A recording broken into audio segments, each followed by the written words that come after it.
It's not my outboard that has returned from the dead. It's not even my tender, and funny enough, not even in Bali. My Australian friend Sam invited me on a little holiday on board his Lagoon 440. So where are we going? Lembongan. Lembongan. Paradise. Yeah. Oh.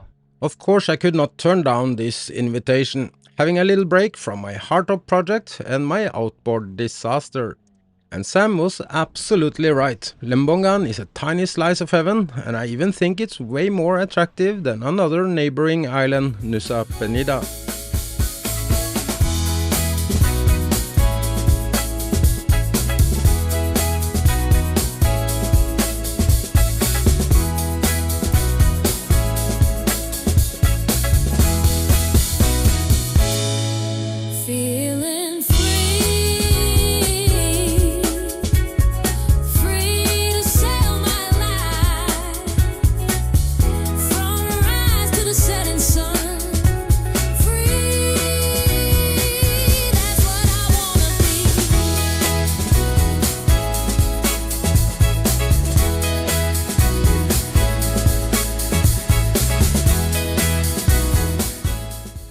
In the previous episode, I shared a challenging situation that I currently don't have a working outboard, and the fact that it actually looked like a disaster. Okay, so that was really bad news. It looks worse than it actually I was hoping for. Luckily, they have a really high-end Yamaha workshop in Bali, and not only did they tell me that they can fix this, but they even have all the needed parts in-house and can start right away. Yes, same problem? Yes. It's right here. And now my Yamaha sounded just like my neighbor's Yamaha in Panama 2 years ago. So what could possibly be a better idea than just escape the reality for a few days and hope for some good karma and a bit of good luck. So off to a little holiday. And yeah.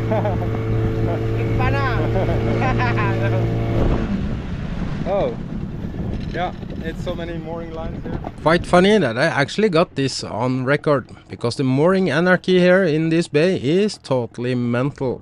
Also, they have some weird ideas about using floating lines, so this situation is pretty normal. And probably even why this ferry almost landed on my neighbor 2 to 3 weeks ago.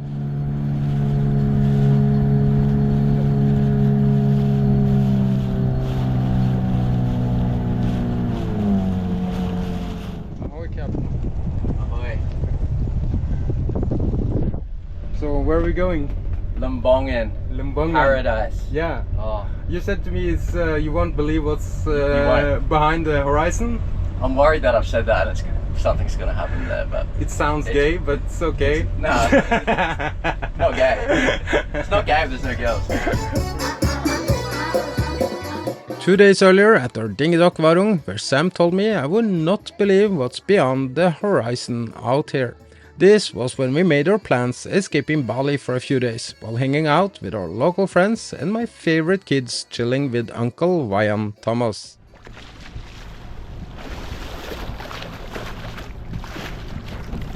It's not a long sail, but it needs some timing due to tidal water and extreme ocean currents.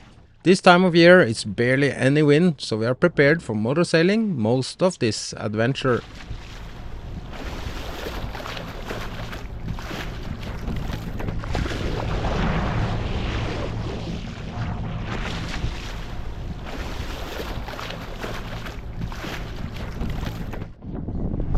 We are quite lucky, there's not so much swell today, as you can see on the waves. So yeah, it's gonna be a smooth ride. This is the entrance to Seragan Bay, and it's actually rare to see it this flat, even when timing it perfectly with the tidal water. It's also a very popular spot for surfing, but not for me. I would claim it's for more experienced surfers. I still prefer a soft beach with sand on the seafloor and not coral reefs to scratch my back on. And believe me, I have seen some pretty bad beaten up surfers around here that might have a bit higher self-confidence than they should. According to Sam, the waves at Lembongan is even better, and also the location for championships and various surf events. I still have not met any from Australia that's not a badass surfer, so instead of Norwegians being born with skis on your feet, I suspect Australians are born with a surfboard. So I can't explain how nice it feels to be out on a small adventure, out on the big blue again. Even though we are not going that far, it's a small short holiday with my friend here, but it's so nice.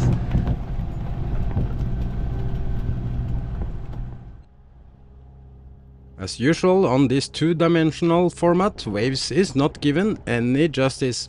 It's much more choppy than it actually looks, and when the tidal water kicks in, it can be pretty nasty out here. We're going dead into the wind and are already feeling the ocean currents that's starting. It's almost like someone flipping a switch, so it will soon increase up to between 3 and 3.5 knots today. But it can be as much as 5 knots of current here, and with extremely light winds this would be impossible without an engine. My friend here had done this trip many times, so he is to be considered as a local. And his plan is to reach far enough east by engine before pointing a bit towards northeast to motor sail, before the ocean current reaches max speed.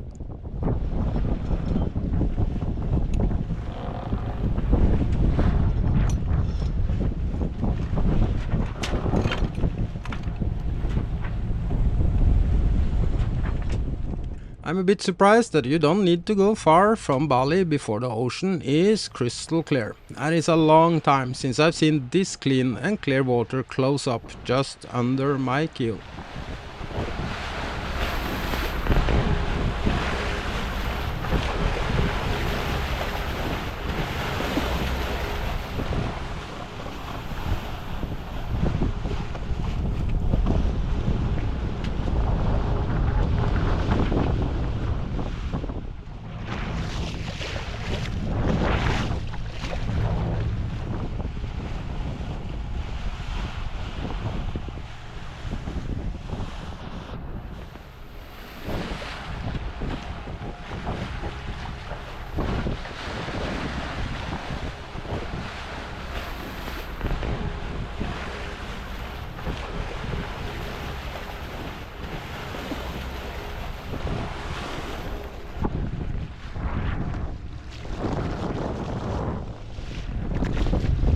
Motor sailing. Yep, welcome to Lagoon 440. It's 440? Yeah. I thought it was 450. No. Slightly smaller. I believe Sam is unnecessarily humble towards me coming from a monohull, and it might be for a reason.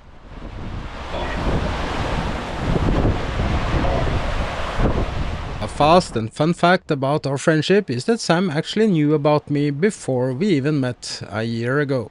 Not because I'm famous in any means, but he happened to be following my adventures here on YouTube. And just like many of you following my channel, also he is a sailor just like me. Only difference is he lives here and are not on a long adventure like me, and are not uploading on YouTube. Now you can see the ocean current is coming. In about 1 hour it will be like being inside a laundry machine out here. So it looks like we have timed it perfect. Because once we are in the shade of Lembongan, it will be almost flat water.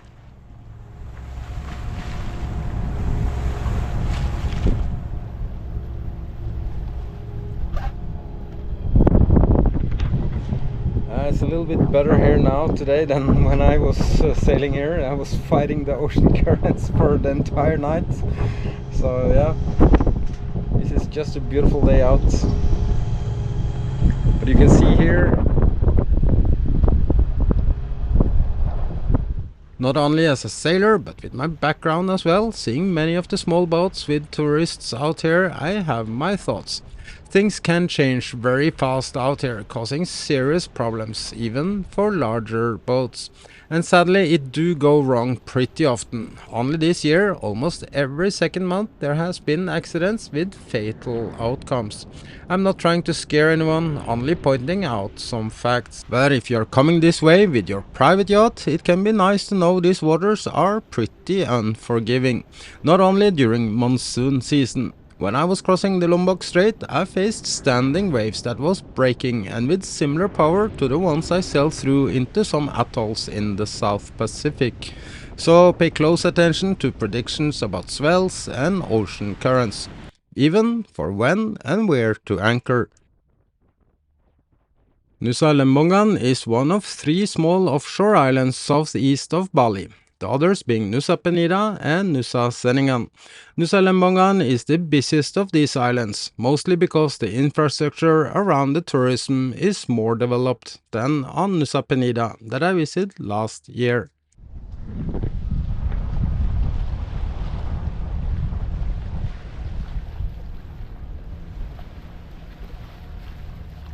This is only a wild guess from my side, but I do suspect the main reason for Nusa Lembongan being so popular is the easy access to the beaches, especially compared to Nusa Penida, the neighbor island that's also the largest one, yet less developed than the much smaller island we are visiting now, Nusa Lembongan. I made a nice video about Nusa Penida last year, so I'm not gonna spend more on that one in this episode. The safest thing to do around here is to take a mooring inside this bay. Only a few hundred meters north of us is a famous spot. Not only for looking beautiful to anchor, but yachts anchoring there tends to end up on the reef when the tidal water turns and the waves gets insane. You can't tell if arriving like we do right now, but in a few hours standing breaking waves will be the situation. And as I said, only some 100 meters north of us.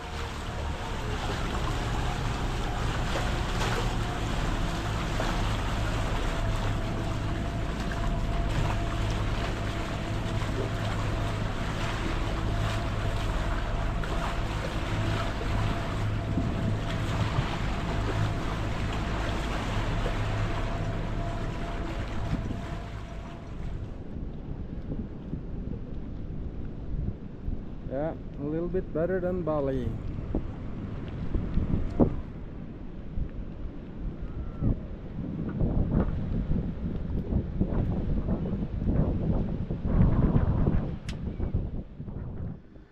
Every time I'm on board a floating palace like this, I envy the amount of natural light through the large windows.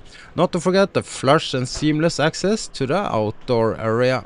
This is some of the features that always have been very attractive to me. And as another fun fact in this episode, before I bought Be Free, I was even looking at the exact same make and model for my world cruising adventure. Sometimes I've been questioning my own decisions, because for live aboard, this setup is absolutely perfect.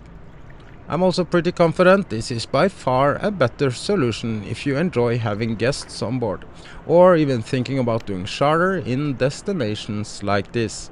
My friend here is not doing any charter, and this luxury is only for the 2 of us, having 1 hull each. So how lucky am I having a friend inviting me for a luxury cruise to Nusa Lembongan, a tiny slice of paradise.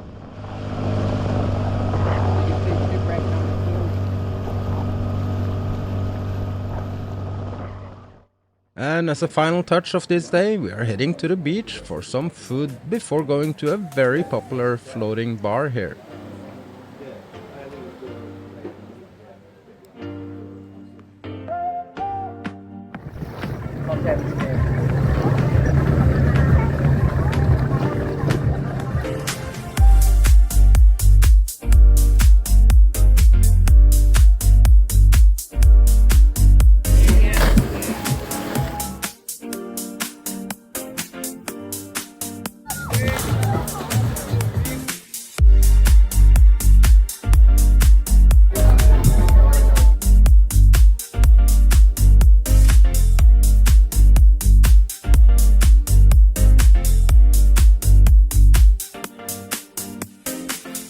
Compared to Bali, this is just ridiculous expensive. At least for me, that's not a tourist, but have been in Indonesia for quite a while.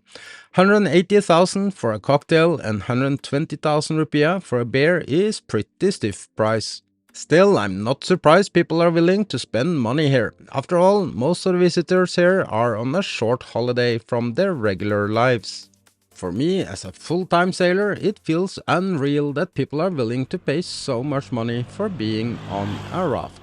And some are even willing to pay more to enjoy one afternoon with 20 friends, paying from $2,000 and up. That's the price, chartering this for 5 hours. To me, it's a great reminder about how privileged we are as full-time sailors, having this view and opportunity to enjoy sunsets in stunning locations by ourselves. It's definitely not for free, that's the biggest lie out here, but for us that lives on a yacht, it's available every day. End of the day, waking up to this is what I consider as some of the best parts of my lifestyle. And my god, how much I missed this while hanging on a mooring in Serangan Bay. And in the next episode, I'm gonna share more from this beautiful island, Nusa Lembongan, only a short sail from Bali.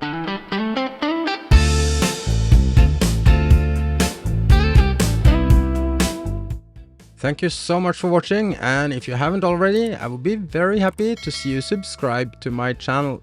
And if you enjoy my content and want to support me, I will share the link for my patrons in the description. And as usual, a special and big thank you to my sponsors and patrons, making it possible for me to continue this adventure, sharing my knowledge and experience with you. I just wanna be free.